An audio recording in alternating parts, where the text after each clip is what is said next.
इस वक्त उत्तराखंड में 200 से ज़्यादा बांधों का, डैम्स का निर्माण चल ही रहा है और उसके अलावा सैकड़ों अन्य किस्म की तथाकथित विकास परियोजनाएं, और ये सब की सब तोड़फोड़ पर आधारित है। उसके अलावा हम रेल लेकर के जा रहे हैं, एकदम पहाड़ की छाती तक हमें रेल पहुंचा देनी है, और वो जा रही है सुरंगों के माध्यम से, टनल्स। ठीक आंकड़ा मुझे ज्ञात नहीं है, लेकिन मेरे ख्याल से 30 या 50 किलोमीटर की सुरंग खोदी जा रही हैं कुल मिलाकर के, कुछ ऐसा ही है। अब आप देखिए क्या क्या है।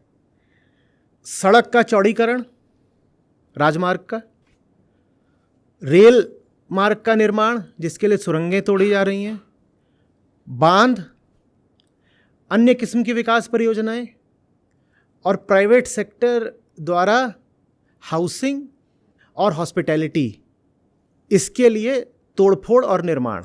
होटल बन रहे हैं, अपार्टमेंट्स बन रहे हैं, और घर वगैरह तो बनते ही रहते हैं।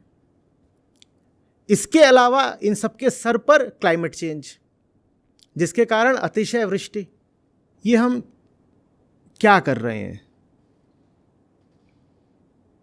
अभी हम रेल को चला देंगे, और जब रेल चलती है तो उसमें से कंपन कितना होता है आप समझ रहे हैं? जो तोड़फोड़ है उसमें तो आप ही कह सकते हैं कि भाई एक बार सड़क बन गई तो बन गई, अब चलो बन गई, अब इसके अलावा अतिरिक्त आगे और नहीं टूट फूट होगी। लेकिन रेल तो रोज़ चलेगी ना, और जब रेल चलती है तो वाइब्रेशन होते हैं, और जब वाइब्रेशन होते हैं तो चट्टानें ढीली पड़ती हैं।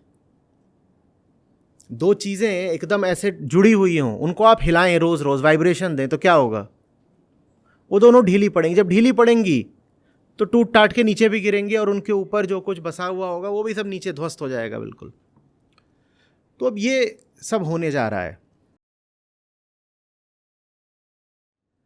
धर्म धर्म धर्म जितना नारा भारत में पिछले 20-30 साल में लगा है, इतना पहले नहीं लगता था। और पिछले 20-30 साल में भारत में सनातन धर्म का जितना नाश हुआ है उतना भी कभी नहीं हुआ। हमको कौन सा धर्म चाहिए मैं बताता हूं। हमको एनआरआईज वाला धर्म चाहिए, हमको सूरज बड़जात्या की फिल्मों वाला धर्म चाहिए, राजश्री प्रोडक्शन वाला धर्म, जहां बहुत सारा पैसा है। सबसे पहले जैसे एनआरआईज के होता है, बहुत सारा पैसा है, बहुत सारा, और साथ में घर में एक पूजा स्थल है जहां पर सांस्कृतिक पिताजी अपनी 2 सांस्कृतिक बेटियों और 2 सांस्कृतिक पुत्रों और एक अति सांस्कृतिक पत्नी के साथ खड़े होकर के रोज सुबह कोई कर्मकांडी प्रार्थना किया करते हैं, और उसके बाद पूरा जो परिवार है वो लड्डू गुजिया खाता है और सब एक साथ नाचते हैं। जबरदस्त किस्म की शादियां होती हैं, आधी पिक्चर सिर्फ शादी पर आधारित होती है, और उसमें पूरा सांस्कृतिक परिवार नाचता है। ये हमारा आज का आदर्श बन चुका है, द आइडियल हिंदू ड्रीम ये है। वहां किसी से पूछ दो, गीता के 2 शब्द पता है? नहीं किसी को पता होंगे। लेकिन कोई उथले किस्म का भजन सबने रट रखा होगा, वही राजा इंद्र ने बाल्टी मंगाई।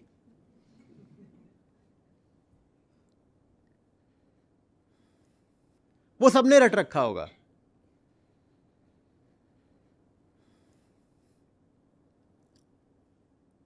वहां किसी से पूछ दो कि अद्वैत या सांख्य या बौद्ध किसी दर्शन के बारे में तुलनात्मक कुछ टिप्पणी कर दो,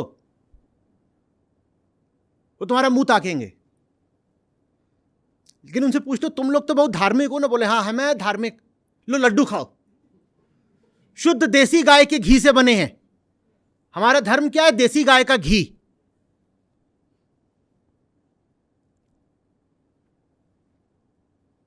वही एनआरआई स्वर्ग हमको उत्तराखंड में बनाना है, और वहां तो और अच्छा है, जलवायु स्विट्जरलैंड जैसी है वहां पर, तो लगता है कि हाँ भाई मामला एनआरआई है बिल्कुल, है ना? बढ़िया मलय पवन बह रही है, मंद मंद शीतल शीतल, वहां बढ़िया आलीशान कुछ खड़ा कर दो उसके सामने, यूं देखो उसको, ये देखो, हिंदू हृदय सम्राट।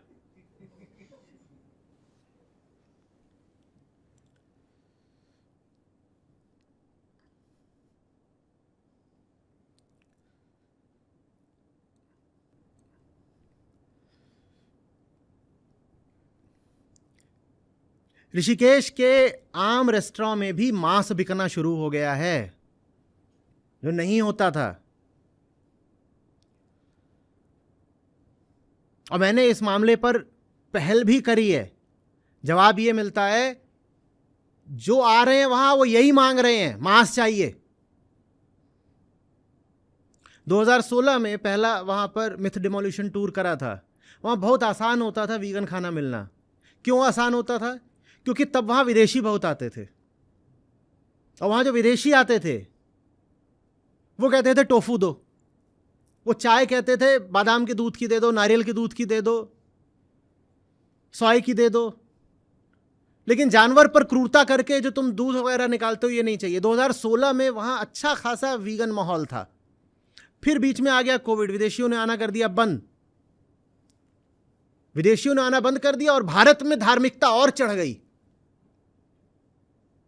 इतना गंदा कर डाला इन्होंने ऋषिकेश को।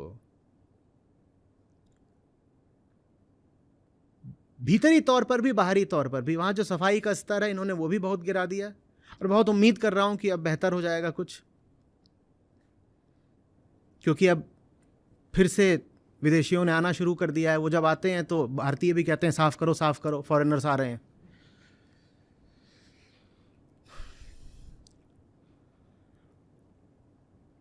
तो वहां पर लोग जानते हैं मुझको, उनसे बात करता हूं तो जो सच्चाई है बोल ही देते हैं। बोलते हैं विदेशी अभी भी यहां जितने हैं वो मांस बिल्कुल नहीं मांगते।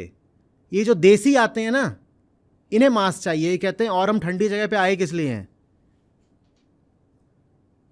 बियर और चिकन के बिना हिल्स का मजा ही नहीं आता। Beer, chicken, sex.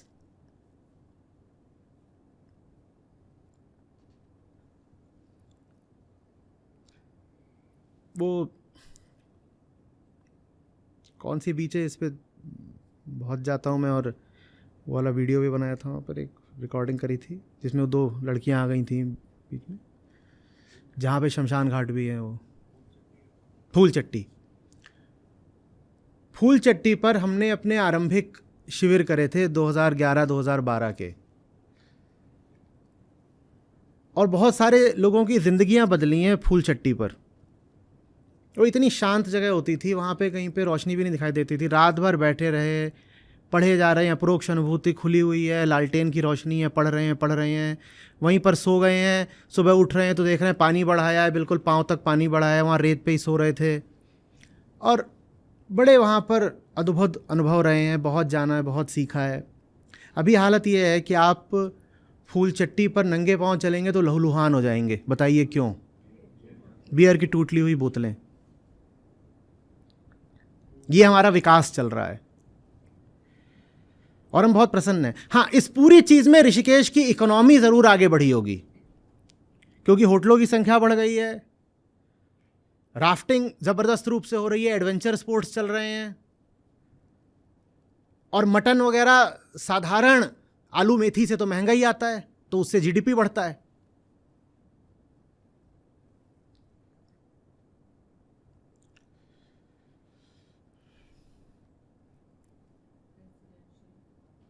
रेजिडेंशियल भी बढ़ा होगा, महंगा हो गया होगा। इसी दिसंबर में ऋषिकेश में प्रस्तावित था कि जाएंगे करेंगे, वो नहीं करा। कुछ तो बात ये थी कि सुरक्षा की दृष्टि से इधर उधर से कुछ इनपुट्स आए थे कि ठीक नहीं है अभी मत जाइए, वहाँ पे सिक्योरिटी का आपके लिए। लेकिन सिक्योरिटी वगैरह की बहुत परवाह करी नहीं है अतीत में। रहा भी है कि दिक्कत हो सकती है तो भी चले गए हैं। मन सा उचट रहा है। जिस जगह से मुझे इतना प्रेम रहा है और जिस जगह से मुझे बहुत प्रेम मिला भी है, जिस गंगा के तट पर मैंने इतना कुछ सीखा है, इन्होंने ऐसा कर दिया उसको कि उससे मेरा मन उचटने लग गया है।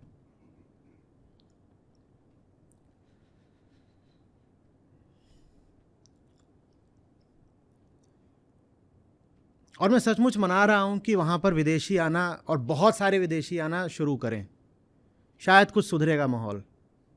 क्योंकि वो यहां पर होटलों के लिए नहीं आते, होटल उनके पास अपने यहाँ बहुत अच्छे अच्छे हैं, वो यहाँ विकास देखने नहीं आते, उनका अपना विकास ठीक ठाक है।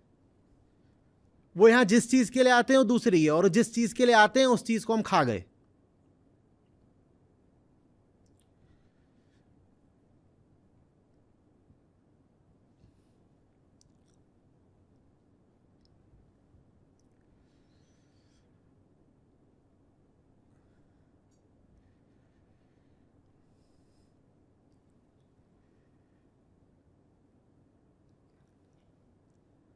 मेरे पास कोई एक्सेस नहीं है कि मैं जान पाऊँ कि पूरी जो प्रोजेक्ट फिजिबिलिटी रिपोर्ट है ये 4 धाम की, वो क्या बोलती है। लेकिन पेड़ों का कटना वो तो मैंने अपनी आंखों से देखा है ना। हर 200 मीटर पर अर्थ मूवर्स खड़े हुए हैं और वो पहाड़ काट रहे हैं। आप में से कोई गया है उस रास्ते पे पिछले 2 साल में? वो अभी भी चल ही रहा है वहाँ पे काम। इस पूरी चीज़ में वैसे वो जो कल एक कमेंट आया था उत्तराखंड से, उसको दीजिएगा। जो उत्तराखंड के निवासी हैं उनका भी कुछ कम योगदान नहीं है। देवभूमि है, पुण्य भूमि है, लेकिन अज्ञान और अंधविश्वास से बिल्कुल भरी हुई है। अगर स्थानीय निवासी एकजुट हो जाएं कि वो ये सब कुछ नहीं होने देंगे जो वहाँ विकास के नाम पर हो रहा है, तो ये हो नहीं सकता। लेकिन वहाँ पर भी टीवी पहुँच गया ना 25-30 साल पहले, तो वहाँ भी सबको पैसा चाहिए, और पैसा चाहिए, और पैसा चाहिए, तो भी कहते हैं होता रहे। देखिए, अध्यात्म जहाँ नहीं होगा वहाँ फिर एक ही चीज़ होगी जो हमें चाहिए होगी, क्या? भौतिक सुख और अनंत भौतिक सुख। भौतिक आवश्यकताएं सबकी होती हैं, बिल्कुल होती हैं, आपकी हैं, मेरी हैं, सबकी होती हैं। भौतिक आवश्यकताओं को पूरा करना एक बात होती है, और भौतिक सुखों को ही जीवन का परम लक्ष्य बना लेना बिल्कुल दूसरी बात होती है। ये कल उत्तराखंड से आया है, तो एक सज्जन है, उन्होंने लिखा, अभी ये जो कमेंट है ये सार्वजनिक ही है, यूट्यूब पर पड़ा हुआ है, मैं उसको पढ़े देता हूँ।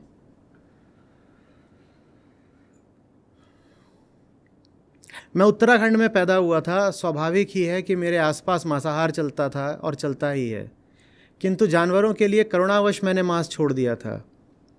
पर 9वीं कक्षा में मेरे अध्यापक ने मुझसे कहा कि जान तो पौधों की भी जाती ही है, तो ये तर्क सुनकर मैंने फिर से मांसाहार शुरू कर दिया।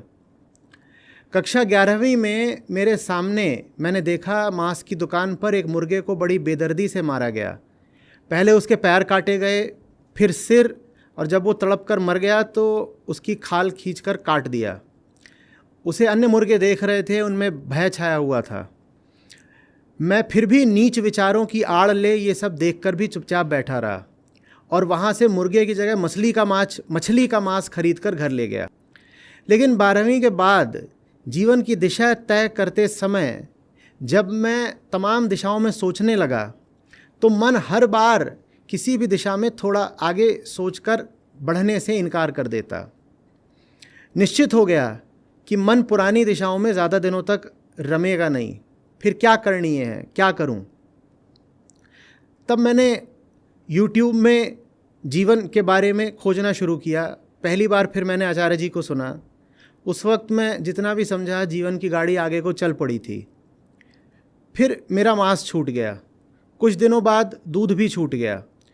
फिर मंदिर के लिए फूल भी जो खुद ही भूमि पर गिर गए हैं वो जाने लगे। फिर खाए हुए फलों के बीजों को भी मैं अलग अलग जगह फेंकने लगा और कुछ को तो बोने भी लगा। फिर सूक्ष्म जीवों के जीवन को ध्यान में रखते हुए भी अपने चुनाव बदलने लग गया। फिर ये बीच में कटा हुआ है। और अब ये सोचता हूँ कि ये सब कुछ करने वाला पहले भी प्रकृति थी, अब कोई और है। मांस भक्षण मेरे क्षेत्र में बहुत होता है, यह पर्यटन क्षेत्र है। लोग यहाँ आते हैं, घूमते हैं, उनमें से अधिकांश धुएं, शराब और मांस का मज़ा लेकर चले जाते हैं, किंतु मरे जानवरों की लाशें, भय, चीख, दर्द, जीवन कुछ भी नहीं बचता। ये गोलू देवता के नाम पर मुर्गी व बकरी की बलि देते हैं, जिसमें बस ये होता है कि काट कर चढ़ावे की नौटंकी करके खुद ही खा जाते हैं। ये जबकि इनमें थोड़ी भी शर्म होती तो ये गोलू देवता के साथ ऐसा नहीं करते, क्योंकि गोलू देवता इसी क्षेत्र में भैंसें चराते थे और उनका भैंसों के साथ प्रेमपूर्ण संबंध था। यहाँ तक कि उनके शत्रु ने भी उन्हें मारने के लिए भैंसों को मोहरा बनाया, और जब गोलू देवता भैंस को बचाने लगे तो उनके शत्रु ने छल से उनकी गर्दन पर वार किया। फिर गोलू देवता ने अपनी गर्दन के रक्तस्राव पर कपड़ा बांधकर खून को रोककर उस शत्रु को मारा, और फिर उनके अंतिम क्षण उन्हीं भैंसों के साथ अत्यंत करुणामय तरीके से व्यतीत हुए। पर ठीक उसी जगह पर जहाँ कभी प्रेम और करुणा की रसदार फूटी थी, लोग और गोलू देवता की वंशी का संगीत बहता था, लोग आज निर्दोष पशुओं की जीवनधारा समाप्त करते हैं। करुणा व प्रेम की रसधार बहाने के स्थान पर उसी जगह पशुओं की रक्तधार बहाते हैं। अंत में आखिरी बात कही है कि चैतन्यता ही बोध ला सकती है। तो अध्यात्म स्थानीय लोगों में भी नहीं, भले ही देवभूमि है, अंधविश्वास कूट कूट कर भरा हुआ है, अध्यात्म नहीं है। और अध्यात्म उनमें भी नहीं जो देहरादून में बैठे हैं कि दिल्ली में बैठे हैं, न स्थानीय लोगों में, न राजधानियों में बैठे हुए आकाओं में। तो बताइए कौन बचाएगा फिर प्रकृति को और पर्वतों को?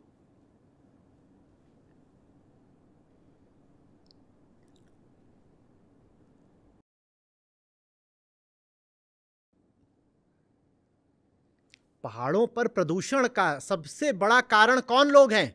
क्या स्थानीय निवासी? क्या स्थानीय निवासी पहाड़ों को गंदा करते हैं? नहीं।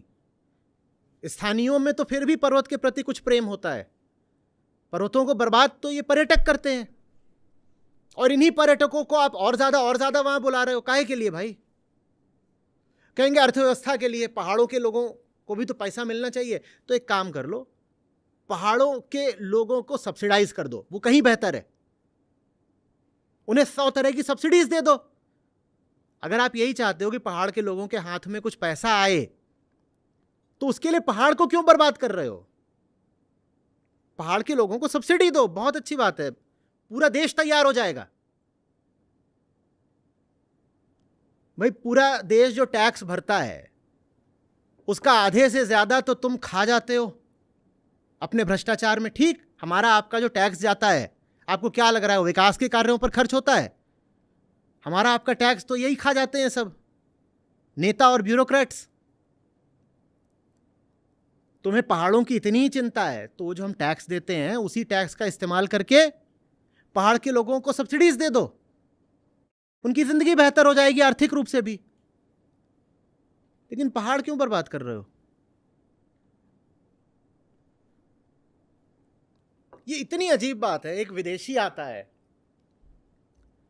विदेशी आता है जब हमारे पर्वतों पर, तो वो विदेश में मांसाहार करता होगा, भारत आकर के कहता है नहीं, मांसाहार छोड़ दो, मैं पशु क्रूरता के उत्पाद माने दूध पनीर वगैरह भी नहीं छूऊंगा।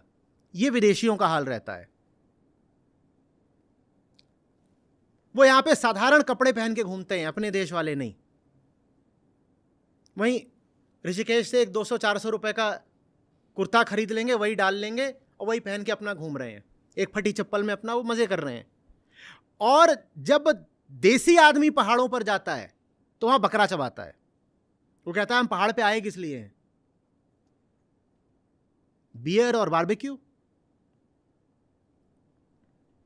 विदेशी मांसाहारी है, पर वो पहाड़ पर आकर हो जाता है शाकाहारी। और देसी अपने घर में भले शाकाहारी होगा, लेकिन पहाड़ पे चलकर हो जाता है बलात्कारी, एकदम पूर्ण मांसाहारी। ये हमारी महान संस्कृति है। और वो इसलिए क्योंकि संस्कृति में अध्यात्म कहीं नहीं है, बस संस्कृति भर है। मिट्ठू बोलो राम राम, तो मिट्ठू राम राम बोल रहा है। तोता रटन संस्कृति।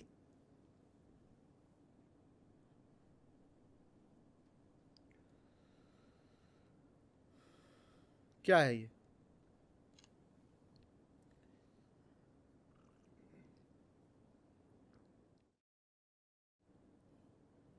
तो जब ये सब तोड़फोड़ हुई थी और उसमें जो बहाना बताया गया था आर्मी का, ये तो देश की रक्षा के लिए भी की जा रही है, तो भारतीय सेना की ओर से वक्तव्य आया था, मैं बिल्कुल वैसे ही पढ़े देता हूं with in quotes. Indian army reluctantly following political establishment. Indian army reluctantly following political establishment, ये है with in quotes.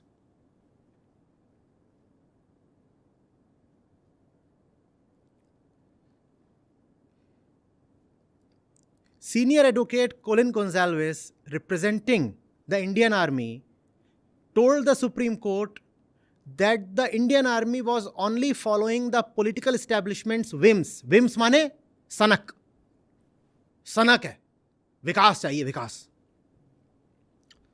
That the Indian Army was only following the political establishment's whims, and it was already happy with the existing roads. And it was already happy with the existing roads that connect the pilgrimage to the Char Dham. Indian Army was already happy with the existing roads. ये roads Indian Army के लिए नहीं हैं, ये roads हैं Indian pride को showcase करने के लिए। सारा खेल ही वही है, प्राइड। प्राइड माने अहंकार। हम भी तो कुछ हैं।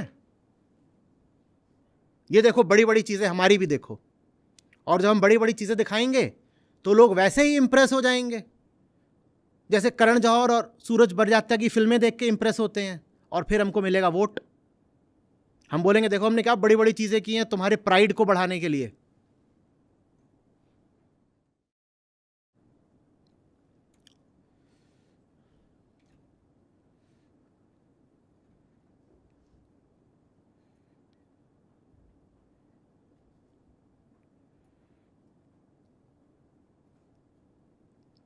अभी आर्मी ने क्या कहा है सुनिएगा।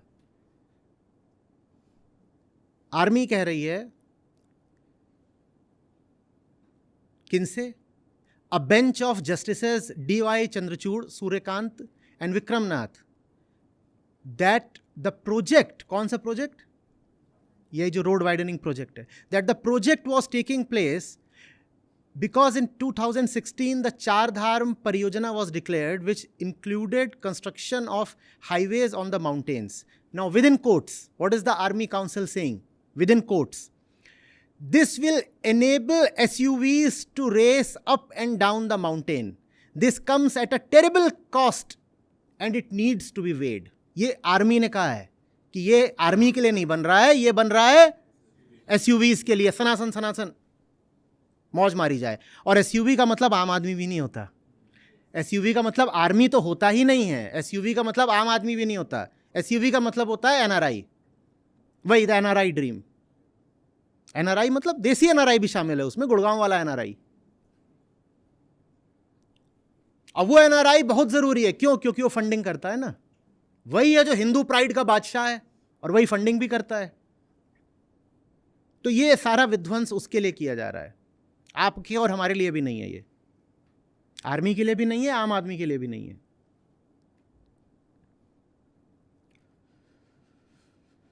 जोशीमठ यूं ही नहीं धस रहा। समझ में आ रही है बात?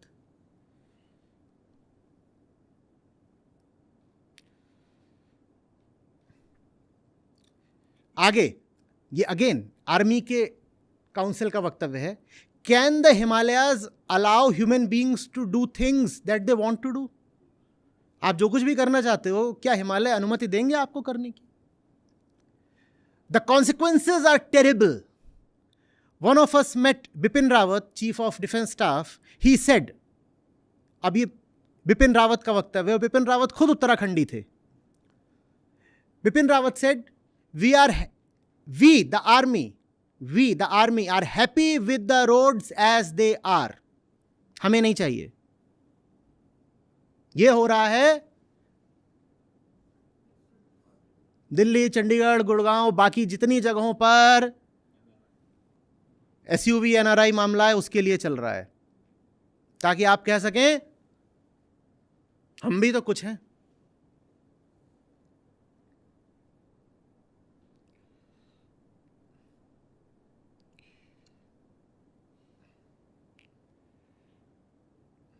पढ़ लीजिएगा, बाकी पूरा कितना मैं करूं।